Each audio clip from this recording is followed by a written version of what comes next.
લોકસભાની ચૂંટણીને લઈને દરેક પક્ષ દ્વારા કમર કસવામાં આવી રહી છે ત્યારે સુરતમાં કોંગ્રેસના રાષ્ટ્રીય પ્રવક્તા સુભાનસિંહ યાદવ આવ્યા હતા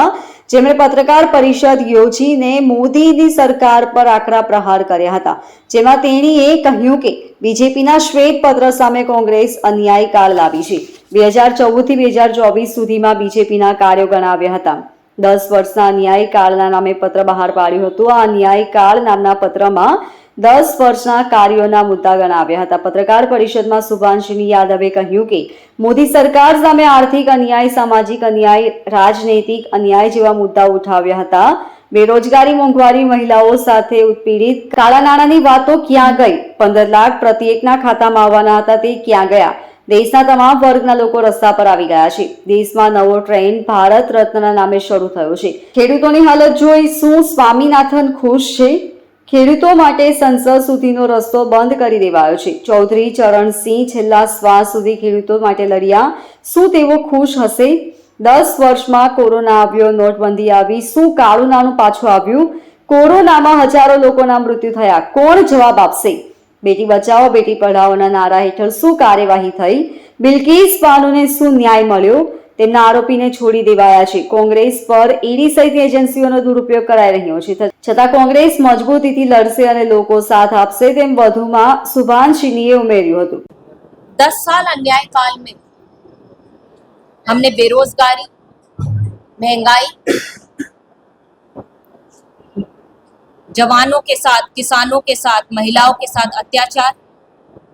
ऐसे अनेक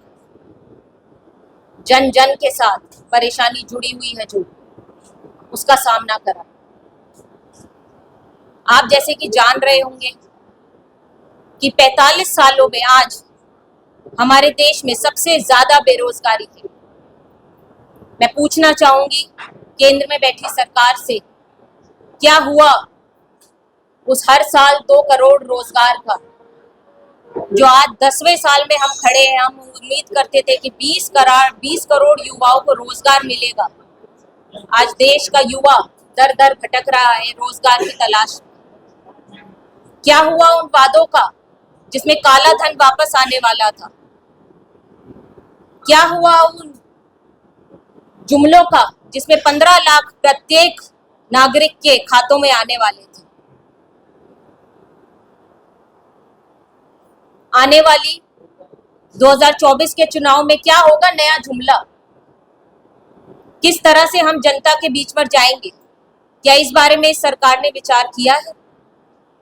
कांग्रेस पार्टी के सीधे सवाल देश का जवान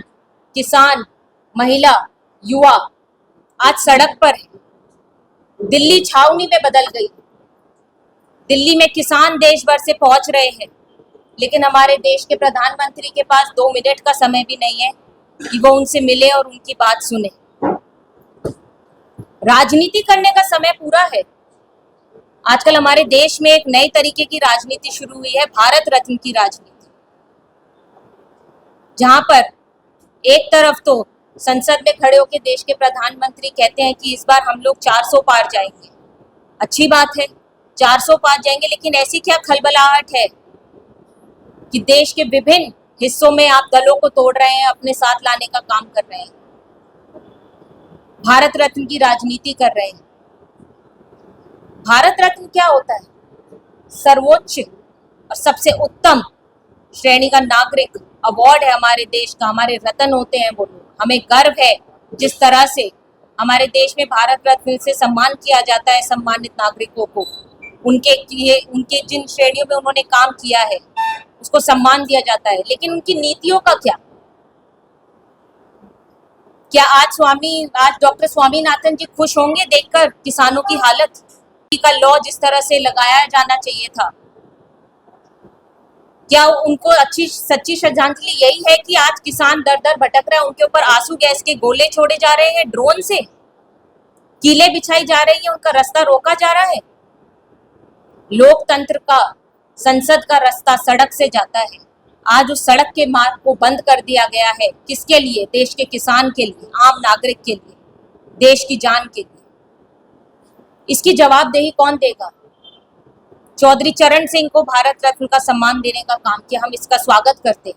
स्वामीनाथन जी को भारत रत्न देने का काम किया, हम उसका स्वागत करते हैं। कर्पूरी ठाकुर जी को भारत रत्न देने का काम किया, हम इसका स्वागत करते हैं। लेकिन जो काम उन्होंने अपने जीवन काल में किए, जिस कारण उनको भारत रत्न से नवाजा गया, उन कामों को कौन लागू करेगा, उनके कामों की कौन चर्चा करेगा। चौधरी चरण सिंह अपने आखिरी समय तक किसानों के लिए लड़ते रहे, किसानों के नेता थे। क्या आज उनकी आत्मा शांत होगी ये देखकर, जिस तरह से किसानों के साथ व्यवहार किया जा रहा है। जो महिला आरक्षण का जुमला मजाक किया गया था संसद में, वो कब लागू होगा। हमारी देश की आधी आबादी कब पहुंचेगी संसद में, कौन देगा इसका जवाब। 33% महिला आरक्षण में क्या आप कोटे के अंदर कोटा रखना जरूरी नहीं समझते थे। 60% जो देश की जनता है, जिस समाज से आती है, उसको नजरअंदाज करना, क्या इस सरकार को वो सुझाता है। कौन जवाब देगा इसका। यहां पर हमारे कुछ सीधे सवाल है सरकार से, जो मैंने पहले भी कहा कि ऐसा कहा गया था कि 2022 में गरीबी खत्म हो जाएगी। क्या ऐसा हुआ। गरीबी दर से और नीचे लोग चले गए, गरीबी से मर रहे हैं लोग, जूझ रहे हैं। रुपया का कद बढ़ेगा, रुपया गिरता गया, लेकिन हमारे नेता का कद बढ़ता गया। पेट्रोल के प्राइस आप देख रहे होंगे 100 पार। इंसान को किस लिए छोड़ा है इस देश में रहने के लिए, सिर्फ इन चीजों के लिए कि वो इस चीज की मार झेले। हमें इन सब चीजों पर सोचना होगा कि जितने भी इस 10 साल में कदम उठाए गए हैं, उससे जनता का क्या हित हुआ। किसान न्याय और श्रमिक न्याय, ये 5 लोग, हमारे देश के आम लोग न्याय मांग रहे हैं, जिनके साथ अन्याय हो रहा है। युवा बेरोजगारी का शिकार, भागीदारी न्याय, जो पिछड़े, अल्पसंख्यक, अति पिछड़े, SC ST लोग हैं, उनकी कितनी जनसंख्या है। जब तक हमें पता ही नहीं चलेगा कि जिसका जितना हक उसकी उतनी भागीदारी मिलेगी नहीं, तो कैसे देश विकसित होगा, कैसे उनके लिए योजनाएं बनेंगी। किसान न्याय, किसान सड़क पर उतर आया है, किसान को MSP के चक्कर में दर दर भटकना पड़ रहा है, उसको उसकी अनाज की कीमत नहीं मिलेगी। श्रमिक न्याय, कांग्रेस पार्टी ने मनरेगा जैसी योजना लाकर किसान, जो हमारे श्रमिक भाई बंधु हैं, मजदूर लोग हैं, उनके घर में दिया जलाने का काम किया था। लेकिन आज ये सरकार उसके लिए क्या कर रही है, हमारे सवाल ये है। Bureau report LK star news सूरत।